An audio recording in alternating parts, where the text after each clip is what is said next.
These donuts are great. Jelly-filled are my favorite. Nothing beats a jelly-filled donut. What's up guys, and welcome to today's episode. Today we're going to be making Brock's Jelly Donuts, or Onigiri, and I am brought by a special guest, itryfilm, and today we're going to be making spicy tuna onigiri. Alright, so let's get started. Let's go. Wash your hands, everybody. COVID-19 is not going away. So, making onigiri is actually pretty simple. First, you have to clean the rice, obviously, before you cook it. Luckily, we had a rice cooker, so it wasn't really a problem cooking the rice pretty quickly.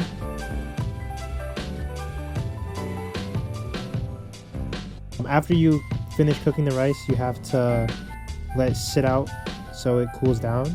And once it finishes cooling down, you have to add sesame oil, or really any type of oil that will make it sticky, and make sure you give it a good mix up.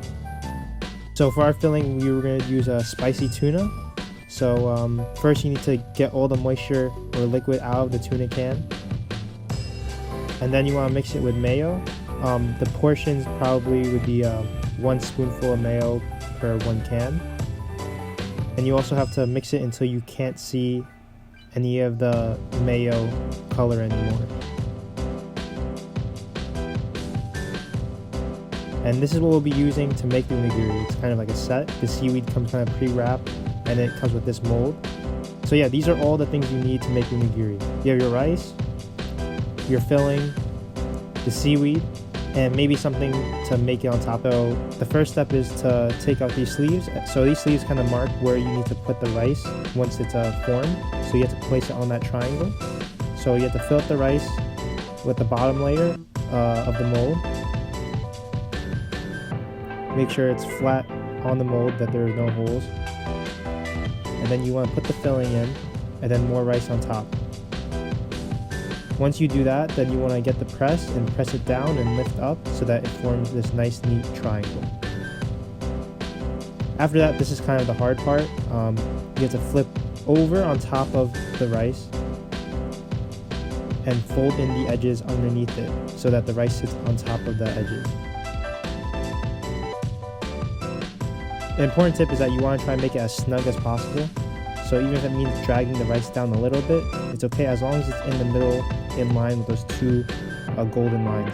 After that, you want to bring the folds in, and you need like a sticker or some kind of tape to make sure that the ends don't unravel. And that's about it. You want to keep on doing this and just repeat it until you're satisfied with the amount of onigiri you have made. In this instance, we just kept on making it until we ran out of our filling.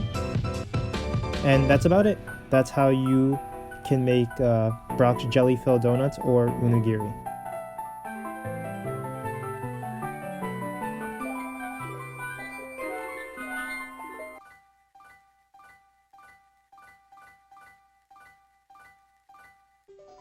This is how you do it.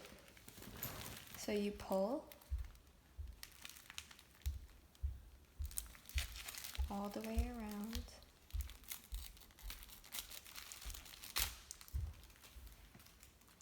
And then you gently pull the sides at the same time.